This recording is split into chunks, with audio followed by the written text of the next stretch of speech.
पूजनीय संत समाज, सज्जनों और देवियों,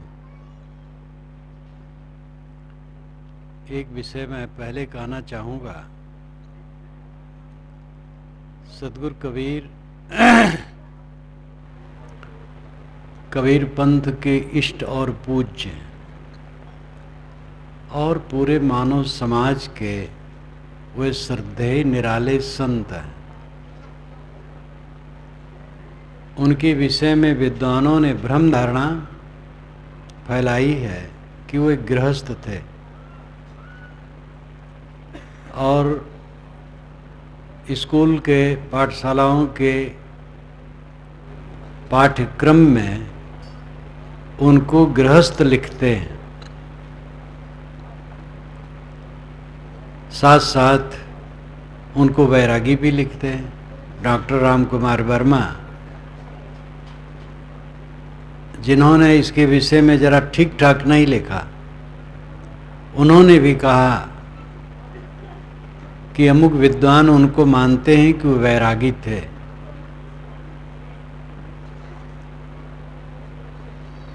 पाठ्यक्रम में ये प्रदूषण फैलता है। वैसे गृहस्थ होना बुरा नहीं, गृहस्थी में रह करके अच्छे अच्छे संत होते हैं। कोई गृहस्थी में हो और फिर उससे ऊपर हो, अनासक्त हो, निष्काम हो, वो संत ही है। लेकिन तथ्य यह है कि कबीर साहब एक विरक्त संत थे।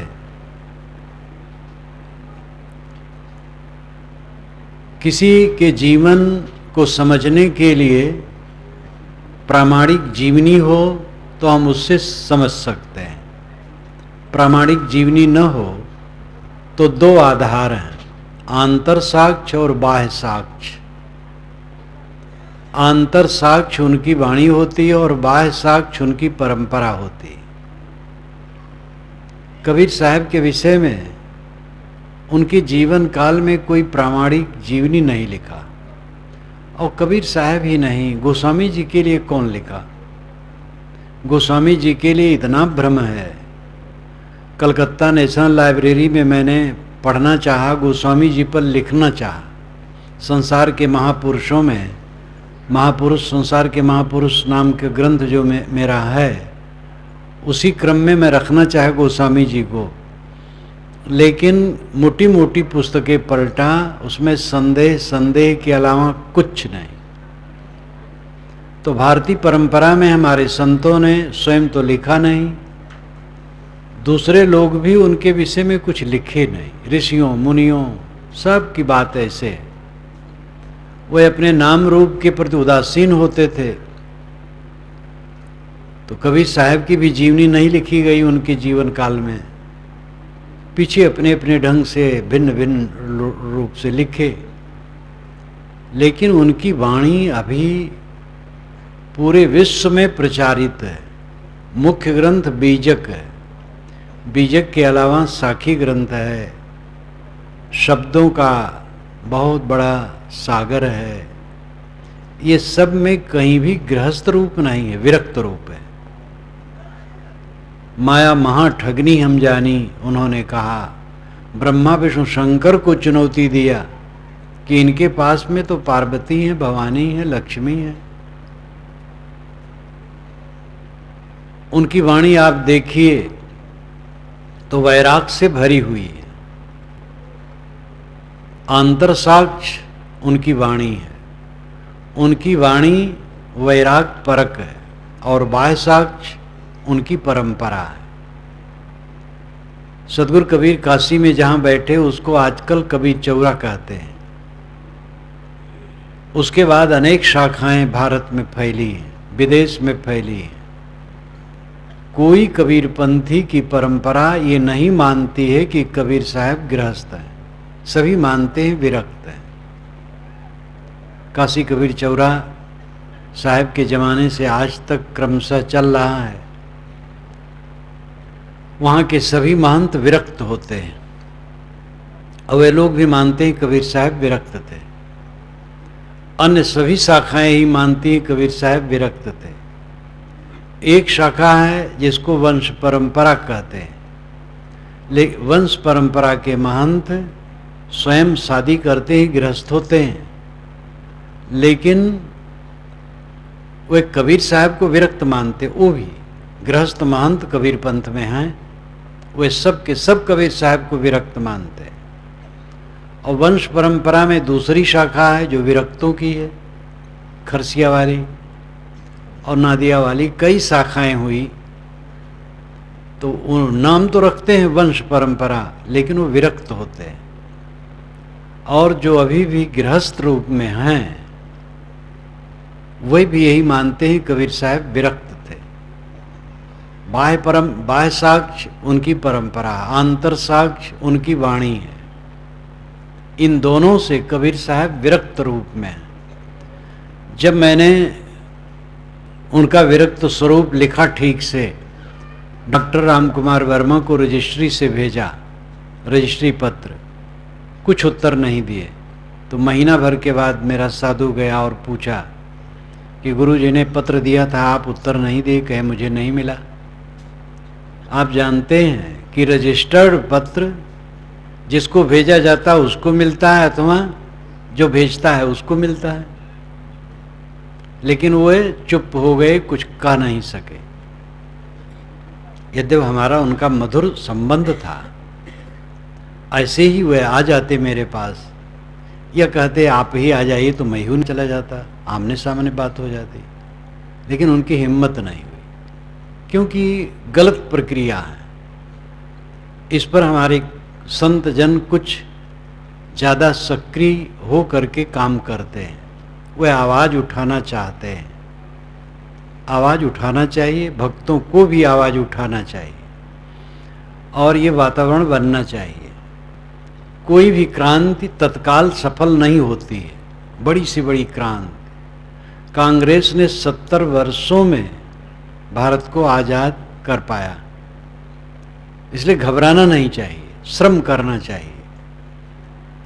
और ये काम संत जन करें, भक्त लोग भी करें, ये वातावरण बने।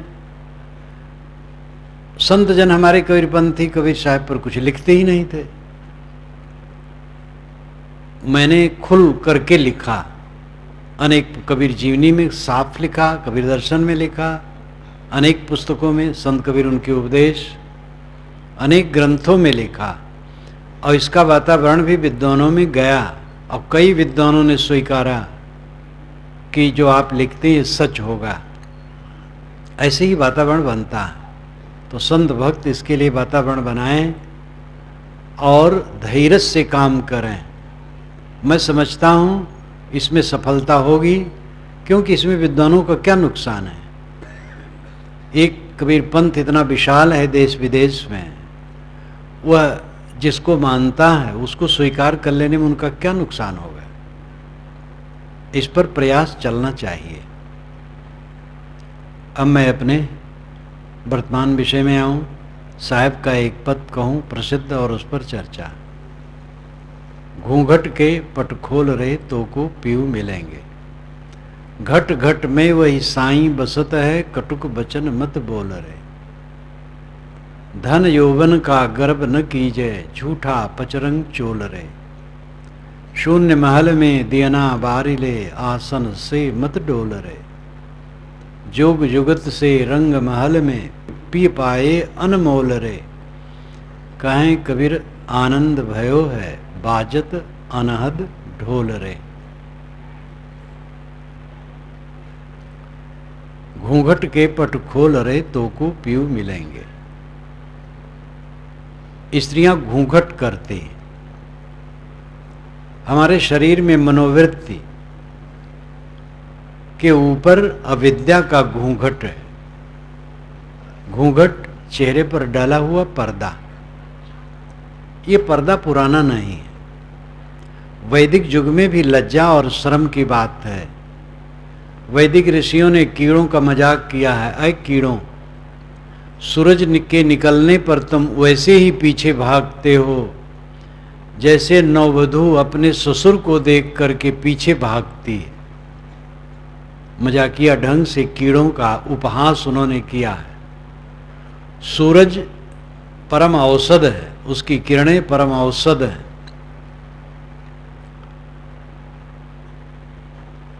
तो इससे ये लगता है कि बहुएं ससुर से लज्जा करती थी, लेकिन घूंघट कहीं नहीं।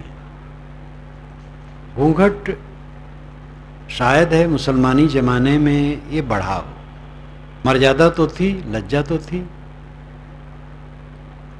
वाल्मीकि रामायण में सीता जी कहीं घूंघट नहीं करती हैं, लेकिन गोस्वामी जी की सीता करती है, क्योंकि मुसलमानी जमाने में उनका काव्य लिखा गया है। तो काव्यों पर प्रभाव वातावरण का और समय का पड़ता है। यहां घूंघट है अविद्या, मोह, अज्ञान। घूंघट का पट खोल रे तो को पीऊ मिलेंगे। ऐ मनोवृत्ति, सबकी मनोवृत्ति तपित है, पीड़ित है। मनुष्य का मन बड़ा कमजोर, बड़ा कमजोर, हरदम वो पुछ पुछ करता रहता है। खाने को नहीं मिलेगा, साथी लोग बिछुड़ जाएंगे तब क्या होगा, व्यापार रुक जाए तो क्या होगा, नौकरी छूट जाए तो क्या होगा, खेती बिगड़ जाए तो क्या होगा।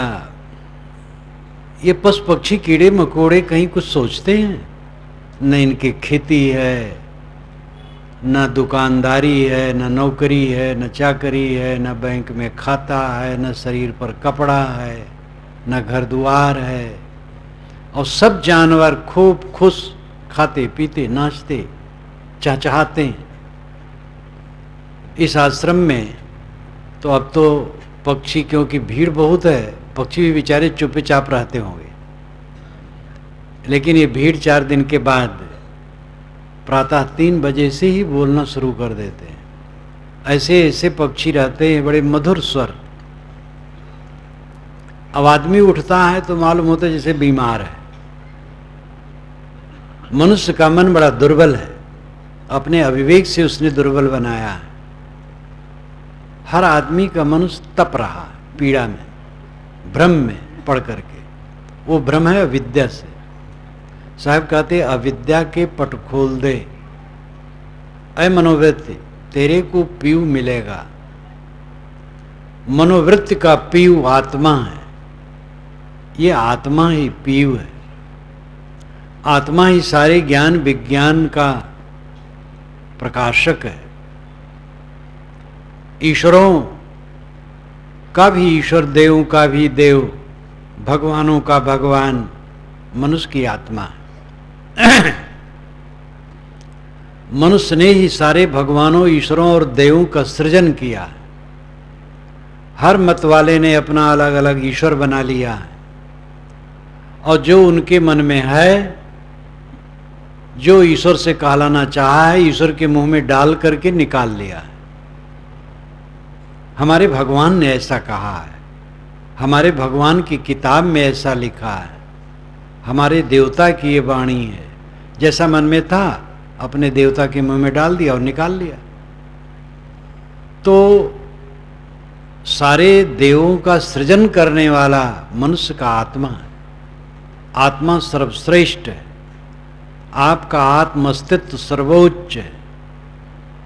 आप अपने को हीन और तुच्छ न मानिए। आप अगर तुच्छ हैं तो महान कौन है? आप में महानता कैसे आ सकती है? अगर आप तुच्छ हैं तो आप महान हैं। आशा, कामना, वासना, तृष्णा से ये जीव पीड़ित है। साहब कहते ऐ मनोवृत्ति, अविद्या का पर्दा हटा दे, तेरे को आत्मा रूपी परमात्मा मिलेगा।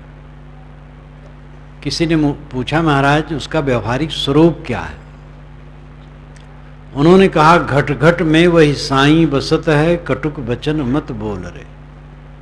वह परमात्मा घट घट में बैठा है, इसलिए कटु वचन न बोलना। आप परमात्मा की भक्ति करना चाहते हैं, ऐसे परमात्मा की भक्ति करना चाहते हैं जो कभी देखे नहीं, और जिसको देखते उसको परमात्मा नहीं मानते हैं। ये मनुष्य के दिमाग का लकवा है। वस्तुतः जो ये दिखाई देते हैं ये परमात्मा है। देखो यहाँ परमात्मा का विराट स्वरूप बैठा है, जिसमें देवी और देवता दोनों हैं। आपने कहीं शिव जी का ऐसा चित्र देखा होगा जो आधा स्त्री और आधा पुरुष का है, दाहिनांग पुरुष बायांग स्त्री। ऐसा शिव कभी नहीं हुआ है। वस्तुतः ये समाज शिव है, इसमें आधा स्त्रियां आधा पुरुष हैं। ये दोनों मिला करके शिव है।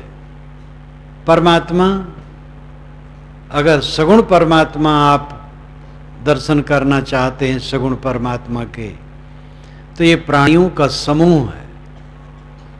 घट घट में वही साईं बसत है, कटुक वचन मत बोल रे, कटु वचन मत बोलो।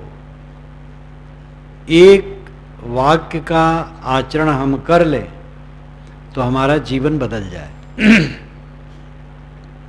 आज से कटु वचन बोलना बंद कर दें, घर में आनंद आ जाएगा, समाज में आनंद आ जाएगा।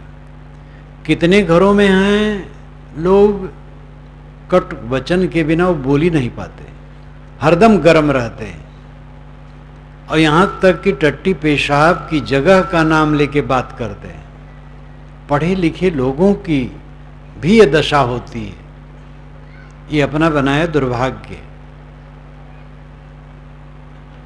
ज्ञान की बात कहते सुनते समय बीत जाते हैं, लेकिन अगर आचरण न किया जाए तो जीवन नहीं बदलता है। आचरण करने की जरूरत है। प्रतिज्ञा करें आज से कि कटु वचन नहीं बोलेंगे, जीवन हमारा बदलेगा। वाक्य संयम की बड़ी आवश्यकता है। बिला वजह बोल करके हम वातावरण खराब करते हैं। अहंकार पूर्वक वचन, कटु वचन कभी न बोले। घट घट में वही साईं बसत है, कटुक वचन मत बोल रे।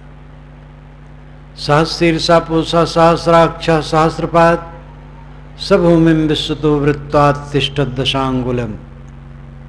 ये ऋग्वेद के पुरुष सूक्त का मंत्र है। उस विराट पुरुष के हजारों हाथ पैर सिर ग्रीवा हैं। वो कौन सा विराट पुरुष है? ये प्राणियों का जो समाज है, ये विराट पुरुष है। साणाचार्य वेदों के भाष्यकारों में सर्वोच्च भाष्यकार माने जाते हैं। ऋग्वेद और अथर्ववेद का भाष्य उनका मिलता है। सामवेद स्वतंत्र वेद नहीं है। ऋग्वेद के मंत्र ही सारे सामवेद में हैं। सामवेद के पास कुल अपना 75 मंत्र है बस, इसलिए शायद उन्होंने उसका भाष्य नहीं किया। यजुर्वेद यज्ञ परक है। यद्यपि कर्मकांडी पंडित थे, लेकिन यजुर्वेद का भाष्य भी उनका नहीं मिलता। बहुत काम के वेद ऋग्वेद और अथर्ववेद है, ये दोनों का भाष्य उनका मिलता है। और उन्होंने इस मंत्र के भाष्य में जो लिखा है, मैंने अपने वेद में उसको लिखा, उद्धृत किया, हिंदी में अनुवाद दे दिया प्रवाह में, और नीचे उनका संस्कृत गद्य दिया। उसका भाव यही है कि ये समाज विराट पुरुष है और विभिन्न व्यक्ति मानो उसके हाथ पैर सिर ग्रीवा। देखो ये भगवान के दर्शन हो रहे हैं, इससे बढ़िया भगवान कहाँ मिलेगा। इसमें भेद ये नहीं किया गया कि किस वर्ग का आदमी है, हिंदू मुसलमान ईसाई यहूदी ब्राह्मण शूद्र, ये शब्द की जरूरत नहीं है। मनुष्य मनुष्य, मनुष्य ही नहीं प्राणी मात्र के प्रति करुणा स्नेह प्रेम श्रद्धा की जरूरत है। घट घट में वही साईं बसत है, कटुक वचन मत बोल रे। कह लेते हैं, सुन लेते हैं। अंदर का अहंकार, अंदर की कामना हमें स्थिर नहीं रहने देती है और हम असंतुलित हो जाते हैं। अपने को संभालना है।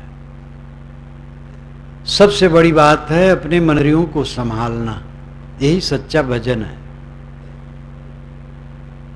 घट घट में वही साईं बसत है, कटुक वचन मत बोल रे। धन यौवन का गर्व न कीजे, झूठा पचरंग चोल रे। धन जवानी का गर्व न करो। पचरंग चोल झूठा है। पचरंग 5 रंगों का चोला, शब्द स्पर्श रूप रस गंध, ये 5 विषय हैं। इन्हीं को लाक्षणिक भाषा में साहेब रंग कहते हैं। पचरंग चोला, 5 रंगों का जो चोला है, 5 विषयों से मंडित शरीर, ये सच नहीं है। नानक यह तन मिथ्या जानो, या तन में जो राम बसत है, ताको सांच पिछानो। नानक साहब ने कहा, ऐसे जनों, इस शरीर को मिथ्या समझो, लेकिन इसमें जो राम बसता है उसको सच्चा समझो। तो ये राम कोई हिंदुओं का राम नहीं है, ये मानव प्राणी मात्र का राम है। ये राम अंतरात्मा है, जो श्री राम के अंदर में रहा और दशरथ के अंदर में रहा, रावण के अंदर में रहा, मंथरा के अंदर में रहा, कीड़े पतंगे के अंदर में है। कहीं कबीर ये हरि के बूता, राम रमे ते कुकुरिक पूता।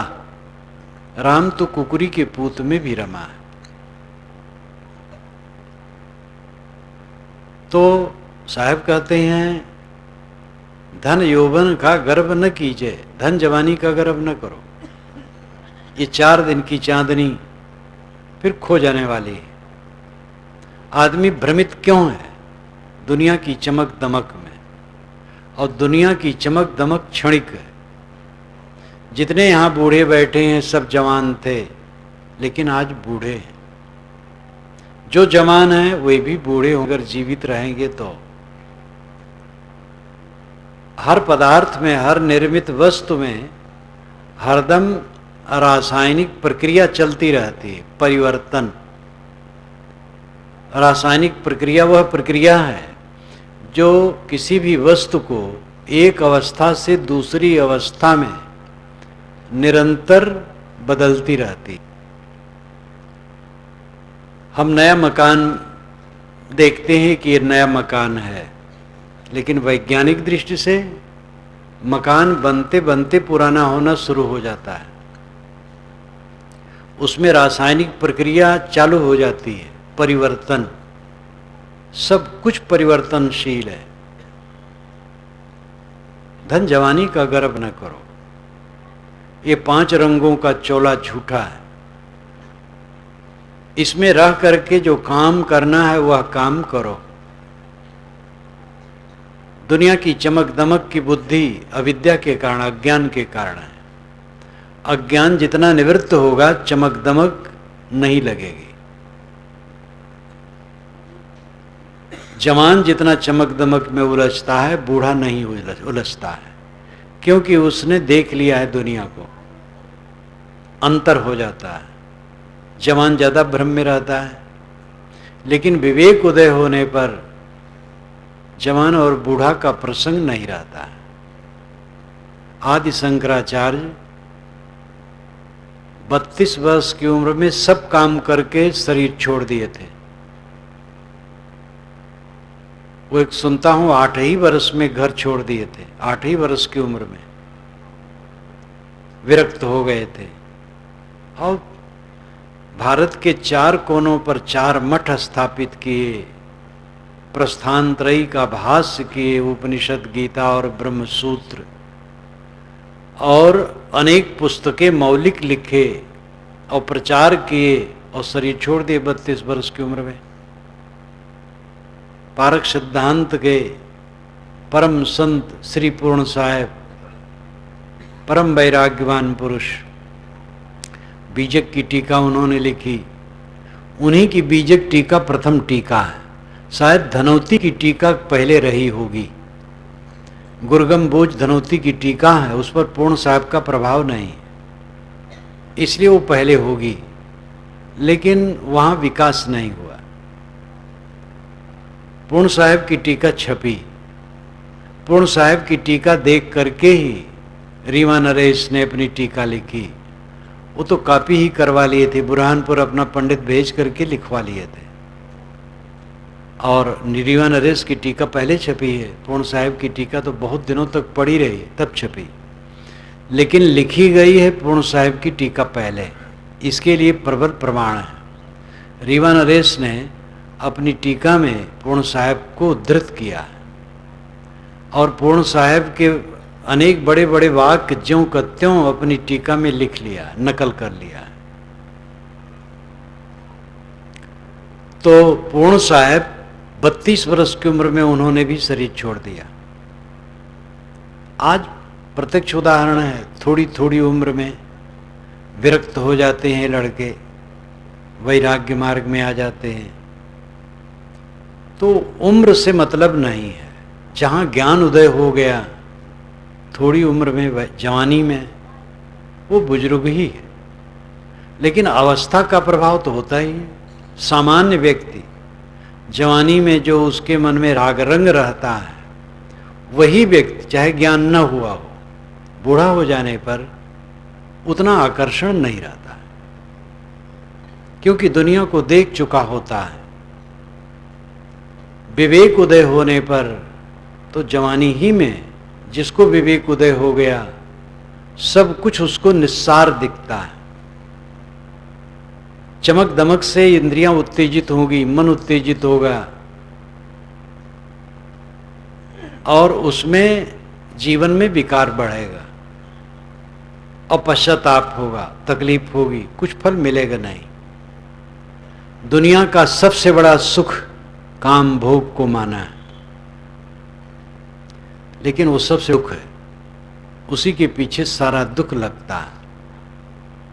गृहस्थ के लिए, एक संतान के लिए, उसके लिए छूट दी जा सकती है, बाकी तो अपने को छीण करना है, कोई फायदा नहीं। और कोई भी गृहस्थ उसका अनुभव कर सकता है कि उसके परिणाम में क्या है। पहले तो आरंभ में ही एक उत्तेजना है, खलबली हो गई। आप स्वस्थ बैठे हैं, प्रसन्न चित्त, कोई जरूरत नहीं, काम वासना की खलबली आई, अब दूसरे की जरूरत है, यही दुख हो गया, परतंत्रता हो गई, उत्तेजित हो गए, क्षीण हो गए, मलिन हो गए, फिर पश्चाताप, क्या फायदा हुआ। जो सबसे बड़ा सुख माना है वो एक मलिनता है। सृष्टि के लिए केवल उचित है, गृहस्थों के लिए। चारों वेदों में कहीं नहीं लिखा है विलास के लिए, और वेद के रचनाकार प्रायः गृहस्थ है, सभी ऋषि करीब करीब गृहस्थ है। और उन्होंने केवल संतान पैदा के लिए विवाह बताया है। विवाह के समय में भी यही कहा जाता है पुरुष द्वारा, मैं तेरा पाणी ग्रहण करता हूं, मुझे संतान चाहिए। तो मैंने कहा कि जो सबसे बड़ा आकर्षण है काम भोग का, वो सबसे बड़ा दुखद है। जीतो अपने मन को, बहो मत। ऐसे सभी इंद्रियों को जीतो, सभी विषयों को जीतो। जितना आदमी इंद्रिय जित होगा उतना सुखी होगा, जितना इंद्रिय लंपट होगा उतना पीड़ित होगा। धन यौवन का गर्भ न कीजिए, झूठा पच रंग चोर रे। शून्य महल में देना बारी ले, आसन से मत डोल रे। शून्य महल में दीपक जला लो, आसन से मत डोलो। आसन और आशा ये पाठांतर है, कहीं आशा है कहीं आसन है, दोनों में अर्थ का फर्क नहीं है, दोनों में सकारात्मक है। शून्य महल में देना बार ले, शून्य महल में दीपक जला लो, आसन से मत डोल रे। और इस आसन से, इस स्थिति से न डोलो, अथवा आशा से मत डोल रे, दुनिया की आशा में पड़ करके मत भटको। शून्य महल में दीपक जलाना क्या है? चित्त का संकल्प रहित हो जाना, शून्य महल होना है। ध्यान का अंतिम रूप है चित्त वृत्ति का शांत हो जाना। पतंजलि ने कहा है योगस चित्त वृत्ति निरोधः। योग का अर्थ है चित्त वृत्ति का निरोध हो जाना। चित्त और वृत्ति, चित्त तो मन है और वृत्ति एक प्रक्रिया है। जैसे पानी और लहर, पानी सागर में भरा है और लहर ठोकर से उत्पन्न होती है, चाहे वायु का ठोकर हो चाहे पदार्थ का ठोकर हो। जब हम सागर में तालाब में पत्थर फेंकते हैं तो वहाँ का पानी दब जाता है, इसलिए आगे का पानी हिस्सा उठ जाता है, लेकिन उठ करके फिर गिर जाता है, तो फिर दब गया तो फिर आगे उठ गया। पानी उठता और गिरता है, इसी को हम तरंग कहते हैं। ऐसे एक मन है और एक वृत्ति है। वृत्त नाम घेरा, लपेट। मन है, शांत है, मन तो है लेकिन वृत्त नहीं है, कुछ सोचा नहीं जाता है। वृत्त जैसे कि आप बैठे हैं, ख्याल आया, सड़क का ख्याल आया तो सड़क की एक वृत्ति बन गई, लंबाकार, और उसमें नाम आ गया सड़क। नाम और रूप ये दोनों वृत्त में आते हैं। गाय की याद आई तो गाय का रूप आ गया और गाय नाम आ गया। इस प्रकार नाम और रूप वृत्ति में आते हैं। जब चित्त वृत्ति शांत हो जाती, नहीं वृत्ति शांत हो जाती है तो नाम रूप शांत हो जाते हैं। ये समाधि है, यही सच्चा ध्यान है, यही शून्य महल होना है। कबीर साहब ने सहज समाधि कही। सहज समाधि के दो रूप हैं, एक चित्त वृत्ति का शांत हो जाना और शुद्ध चेतन स्थित हो जाना। चेतन अपने आप में स्थित हो गया। और दूसरा है काम धंधा करता है, व्यवहार करता है, लेकिन मन कोई मैल नहीं, आत्मज्ञान से भावित है, कोई मैल नहीं। ये भी सहज समाधि है। ये व्यवहारिक सहज समाधि है। खाते पीते, उठते बैठते, काम धंधा करते, हर समय सहज समाधि है। इसका मन निर्मल है। लेकिन वो अवस्था आनी चाहिए जब चित्तवृत्ति शांत हो जाए, कुछ न सोचना। ये कल्पना नहीं है। ये मत समझिए कि आदर्श है, ऐसा होता नहीं है, ऐसा होता है। लेकिन इसके लिए वैराग की जरूरत है। वैराग जितना प्रदीप्त होगा ध्यान उतना लगेगा। वैराग का अर्थ घर छोड़ना नहीं है और कपड़ा बदलना नहीं। वैराग का अर्थ है अनासक्ति। जो घर छोड़ दिए हैं और साधु कपड़ा पहने उनको भी, और जो घर में हैं और गृहस्थी कपड़ा पहनते उनको भी, और स्त्री को भी, पुरुष को भी, सब में वैराग की जरूरत है। सबको संसार छोड़ना है। इसलिए अनासक्ति सबको जरूरी है। अनासक्ति का अभ्यास। जिस संसार को छोड़ना है उस संसार को जब हम मन से छोड़ देते हैं और शरीर से उसकी सेवा करते हैं तो यही कृतार्थ अवस्था है। मन से नहीं छोड़ते हैं तो हम राग द्वेष करते हैं, सेवा भी ठीक से नहीं कर पाते और फिर हमारा नुकसान होता है। अनासक्ति ही वैराग्य है। आसक्ति के कारण चित्त भटकता है। जिसका चित्त अनासक्त है सर्वत्र से, उसका चित्त भटकता नहीं।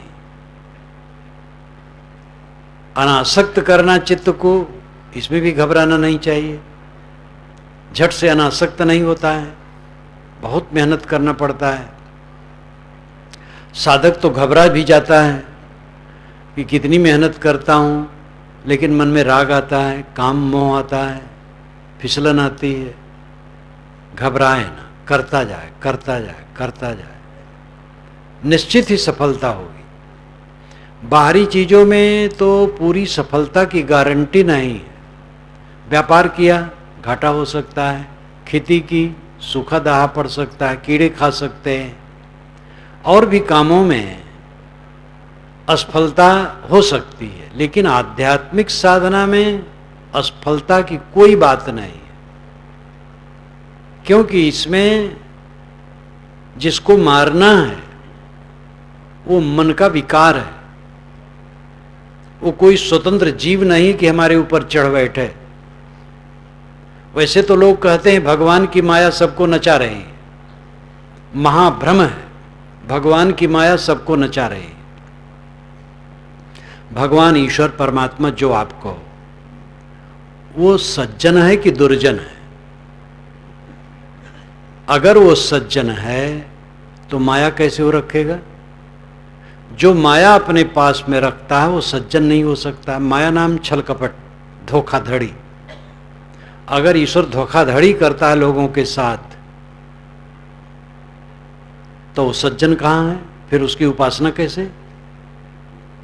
और अगर वो सज्जन है तो माया क्यों रखेगा? एक आदमी कटही कुतिया पाले हो और अपने पड़ोस में सब पर लुहकार देता हो और कटवाता हो तो उसको कोई अच्छा कहेगा?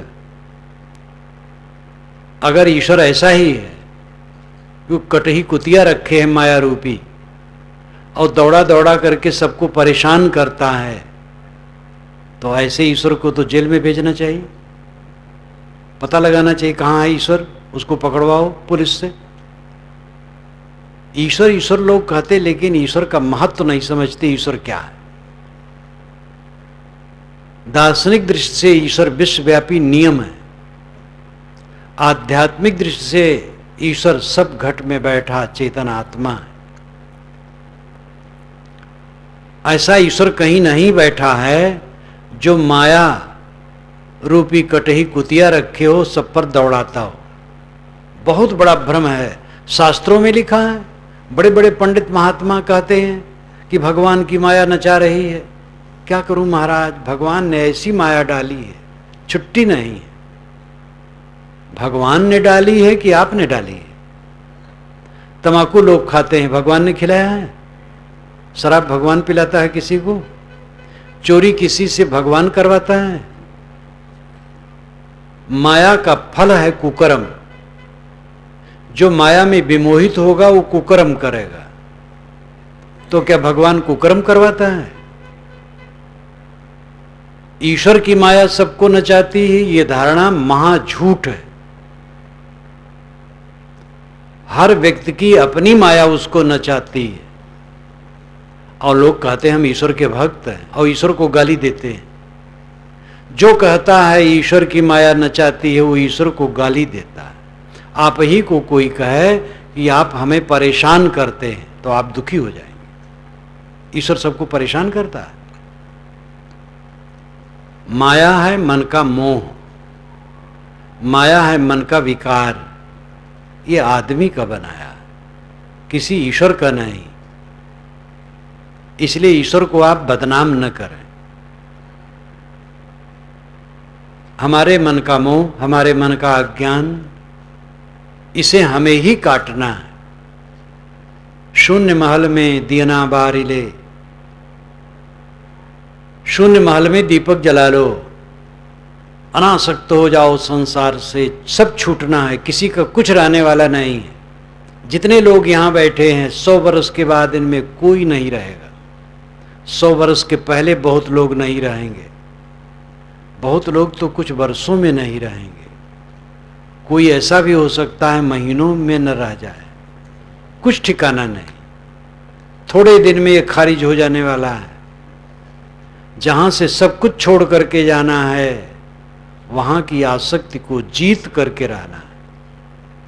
आसक्ति के कारण सारी पीड़ा है। जो आसक्ति को जीत करके रहता है वो सुख से रहता है और वो सेवा करता है, अच्छा काम करता है। जो आसक्त रहता है उसका काम अच्छा नहीं होता है, वो तो रागद्वेष करता है। दशरथ जी आसक्ति के कारण गड़बड़ा गए, वो दुखी होके मर गए। आसक्ति में न होते तो जिस प्रकार वो मरे हैं न मरते। वे कई से कहते, बता तेरा अमर दुश्मन हो तो मैं उसको मार सकता हूं, क्यों तो दुखी है, लेकिन उन्हीं के पुत्र राम अयोध्या वासियों के शिकायत करने से अपनी पत्नी को निकाल दिए थे। निकाल देना अच्छा हुआ बुरा हुआ अलग विषय है, लेकिन राम की ऊंचाई कितनी है। और दशरथ कहते हैं अपनी पत्नी को खुश करने के लिए, तेरा अगर कोई अप्रिय है, वो अमर भी है, तो मैं उसको मार सकता हूं। विचार कुछ नहीं करते, ये मोह का कारण है। कोई भी बड़ा से बड़ा हो, मोह करेगा फंसेगा। इस धरती आकाश के बीच में क्षमा नाम की कोई चीज नहीं है। इसीलिए हमने ऐसा ईश्वर बनाया है जो क्षमा कर दे, लड्डू थमा दे उसके हाथ में और प्रार्थना कर दे, थोड़ा रो लें तो हमारे पापों को काट दे और हमें मुक्ति का सर्टिफिकेट दे दे। ये भूल भुलैया है। कोई ऐसा ईश्वर नहीं बैठा है जो आपकी प्रार्थना से पिघल जाए और लड्डू खाने से आपके पापों को काट दे और आपको कल्याण कर दे आपका। ये सब कुछ अंदर की प्रक्रिया है। अपने मन को ठीक करना है, पाप को छोड़ना। कोई क्षमा करने वाला नहीं है, करनी का परिणाम सबको भोगना है। महाराज राम ने बाली को छिप के मारा तो कृष्णा अवतार में वह बजरा नाम के व्याध से मारे गए। ये पंडित ही लिखता है। राम को क्षमा नहीं किया पंडित।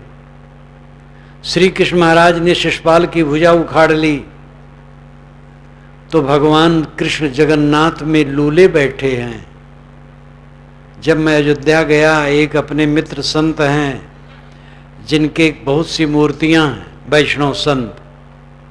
हमारे कई वैष्णव संत मित्र हैं, सभी वर्ग के हमारे मित्र हैं।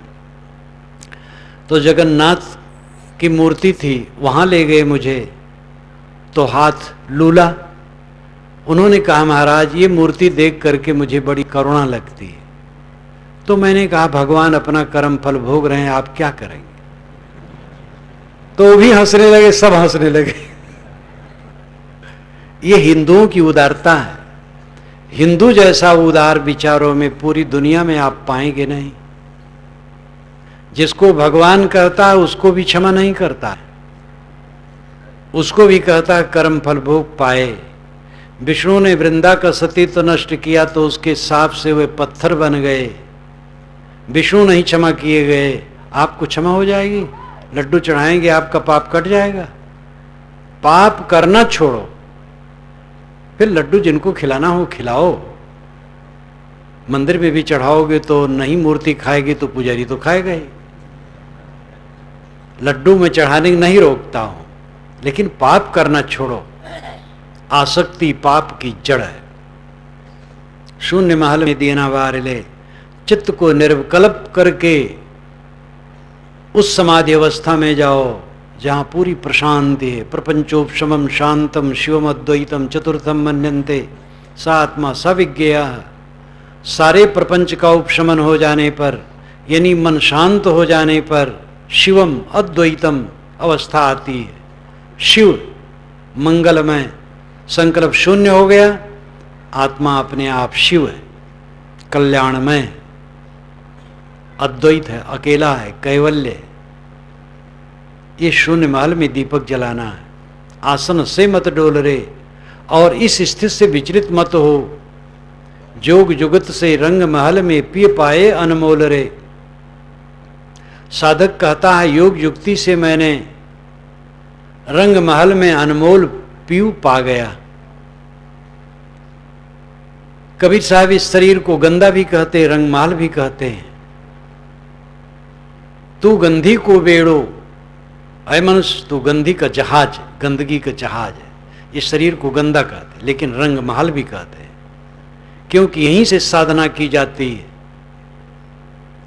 रंग महल में दियना बारिले, जोग जुगत से रंग महल में पी पायन मोल ले।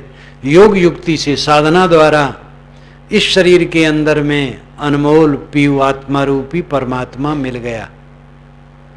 ये आत्मा ही परमात्मा है। मनोवृत्ति उसकी पत्नी है, और आत्मा पति है। मनोवृत्ति हमारी भटकती है परमात्मा को पाने के लिए। साहब कहते अविद्या का पर्दा हटा दो, परमात्मा पहले से प्राप्त है, छुटा है ही नहीं, भ्रम है। गले में कंठा, एक सहेली को गले में कंठा पड़ा था, लेकिन उसने भांग खा लिया था, तो सखियों से कहे मेरे गले का कंठा खो गया। तो किसी ने उसकी साड़ी हटा के कहा अरे कंठा तो तेरे गले में है, तो कहा मिल गया। ऐसे ही हमारा परमात्मा है, खोया भी नहीं है, मिलना भी नहीं है। विस्मरण है, स्मरण में आना है, बस भांग का नशा है। ये दुनियादारी भांग, दुनियादारी नशा, देह का, धन का, पद का, प्रतिष्ठा का, जाति का, वर्ण का, साधु महात्मा होने का, मठाधीश होने का, जगत गुरु होने का, आचार्य होने का, महामंडलेश्वर होने का, सरपंच प्रधान होने का, मंत्री होने का, प्रवक्ता होने का, नाम कहाँ तक गिनाया जाए। जितनी औपाधिक वस्तुएं हैं जो आज हैं कल नहीं है, इन्हीं मिथ्या वस्तुओं में चिपक करके हम नशा में डूबे, इसीलिए हमारा परमात्मा विस्मृत है। नशा को दूर करना है, परमात्मा को नहीं खोजना है, केवल नशा दूर करना है। सारा नशा दूर कर दें, सारा अहंकार दूर कर दें, परमात्मा हाजिर हुजूर है। जोग जुगत से रंग महल में पी पाए अनमोल्य, कहें कबीर आनंद भयो है बाजत अनाहद ढोल रे। सदगुरु कबीर कहते हैं आनंद हो गया, ढोल बजने लगा। आनंद तो लोग जब टीवी के पास बैठते हैं तब भी हो जाता है, सिनेमा हॉल में जाते तो भी आनंद आ जाता है, लड़का पैदा हुआ आनंद हो जाता है, थोड़ा मिठाई मिल जाए उसी में आनंद आ जाता है। आनंद के चांस बहुत हैं, लेकिन वो आनंद स्थिर नहीं। बहुत से आनंद के पीछे क्लेश है, बल्कि दुनियादारी चीजों में जहां आनंद मानेंगे क्लेश आना पक्का है, बच नहीं सकते। जो आनंद कभी छूटे ना, वो आनंद हमें चाहिए। वो है आत्मा राम में विश्राम पाने से। जब अनाहत ढोल बजने लगेगा, अनाहत ढोल क्या है? अनाहत नाद। दोनों कानों में उंगली डाल लेते हैं साधक, तब खोपड़ी से आवाज सुनाई देती, उसको अनाहत नाद कहते हैं। ये बहुत स्थूल है, ये अनाहत नहीं है, आहत है। अनाहत नाद का अर्थ होता है बिना चोट खाए उत्पन्न हुआ शब्द। आहत नाम चोट खाया हुआ, अनाहत नाम चोट न खाया हो। नाद शब्द बिना चोट के शब्द होता ही नहीं है, ये वैज्ञानिक तथ्य है। दो वस्तुओं के टकराहट में आवाज होती है। मैं बोल रहा हूं, ओष्ठ दंत तालु कंठ इत्यादि परस्पर टकराते हैं, तब शब्द होता है। इसलिए अनाहत नाद जो हम नसों की झनकार सुनते वो नहीं है। अनाहत नाद का अर्थ है अनुभव। जब मन निर्मल हो जाता है, अनासक्त हो जाता है, साधक आत्म स्थित हो जाता है, तब उसका अनुभव कुछ अलग रहता है। मोही आदमी का अनुभव रहता है पीड़ा, संताप, राग, द्वेष, कलह, जलन। जिसका मन बिल्कुल निर्मल हो गया, निर्मोह हो गया, उसके मन में शीतलता रहती है। ये चांद सूरज, ये पृथ्वी नक्षत्र उसको भिन्न ढंग से दिखाई देते हैं। ये सारा संसार उसको भिन्न ढंग से दिखाई देता है। आज अंत वाली चीज को आदि में देखता है, वो जवानी में बुढ़ापा को देखता है, संयोग में वियोग को देखता है। उसकी दृष्टि ही बिल्कुल भिन्न हो जाती है, इसलिए उसके मन में कोई क्लेश नहीं रहता। का मोह का शोक एकत्तम अनुपश्यत, ये शुक्र यजुर्वेद की 40वें अध्याय के एक मंत्र का आधा अंश है। का मोह का शोक एकत्तम अनुपश्यति, जिसके मन में एकत्व का अनुभव हो गया, कहाँ शोक कहाँ मोह, सुख दुख हानि लाभ संयोग वियोग अनुकूल प्रतिकूल सब में सम बुद्धि, उद्वेग शून्य शांत कृतार्थात्मा, जब ऐसी स्थिति आ गई तो मोह कहाँ शोक कहाँ। ये जीवन का फल है, ये आनंद ढोल बजना है। जो शांति का अनुभव है, कैवल्य का अनुभव है, निर्वाण का अनुभव है। तथागत बुद्ध ने निर्वाण और परिनिर्वाण कहा। निर्वाण बुझ जाना, दीपक बुझ गया उसका निर्वाण हो गया, वासना बुझ गई निर्वाण। परिनिर्वाण देह छूट गई। ऐसे ज्ञानी का जब देह छूट गया तो उसको परिनिर्वाण कहते हैं, और जब तक देह में है तब तक निर्वाण। मन तो है लेकिन मन वासना सिक्त नहीं है। आप गैस को देखिए, गैस में मेंथल बांधा जाता है, मेंथल लाया जाता है, खोल करके उसमें बांधा जाता है, फिर जला दिया जाता है। तो जैसे जलाया जाता है मेंथल राख हो जाता है, लेकिन उसका पिंड बना रहता है और तब तक वो प्रकाश देता है। लेकिन जब टूट जाएगा वो तब प्रकाश नहीं देगा। ज्ञानी का मन जला हुआ मेंथल है, वो ज्ञान वैराग्य से जल गया है, लेकिन शरीर जब तक है तब तक वो प्रकाश देता है, मन काम देता है, लेकिन फिर वो अलग जुड़ने वाला नहीं है। जलाया हुआ मेंथल उस गैस से खोल करके आप दूसरी गैस में नहीं बांध सकते, वो खत्म हो जाएगा। इसी प्रकार ज्ञानी का मन, ज्ञानी का अर्थ है अनासक्त। ज्ञानी का मतलब प्रवक्ता नहीं। ज्ञानी प्रवक्ता हो सकता है और नहीं भी हो सकता है।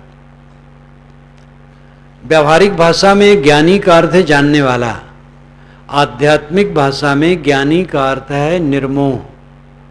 जो निर्मोह हो गया है उसका मन जले हुए मेंथल की तरह है, लेकिन तक शरीर टूटता नहीं है तब तक वो मन काम करता है,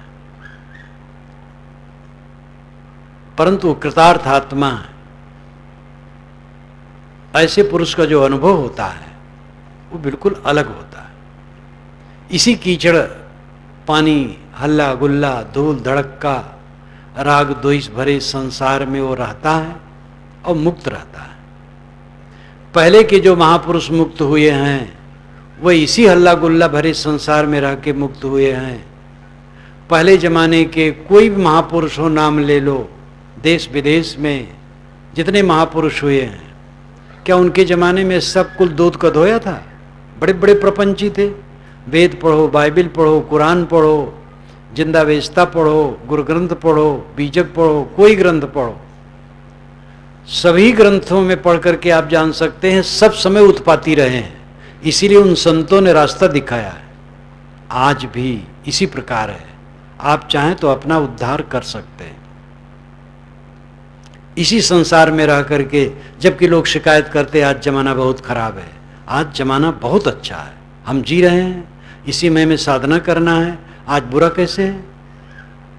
अगर हम अपने को ठीक कर लें हमें सब अच्छा अच्छा दिखेगा। अनहद ढोल बजना आत्मा अनुभव है और इसी में सदा आनंद है। सदगुरु का एक छोटा पद है, घूंघट के पट खोल रे तो को पीऊ मिलेंगे, घट घट में वही साईं बसत है, कटुक वचन मत बोल रे, धन यौवन का गर्भ न कीजे, झूठा पचरंग चोर रे, शून्य महल में देना वार ले, आशा से मत डोल रे, जोग जुगत से रंग महल में पी पाए अनमोल रे, कहें कबीर आनंद भयो है, बाजत अनहद ढोल रे।